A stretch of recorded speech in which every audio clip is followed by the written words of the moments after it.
మాట కోసం స్నేహం చేస్తాం, రకరకాల కారణాల వలన ఎదుటివారితో మనం స్నేహం చేస్తూ ఉంటాం.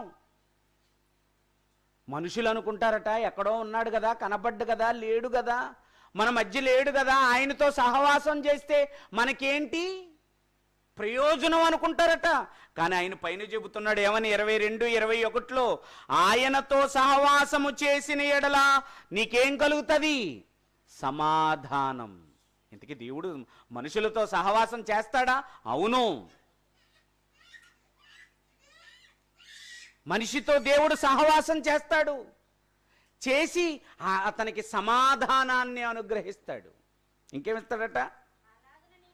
అలాగున నీకు దేవుడితో నువ్వు సహవాసం చేస్తే నీకు సమాధానం, రెండోది నీకేం కలుగుతుంది?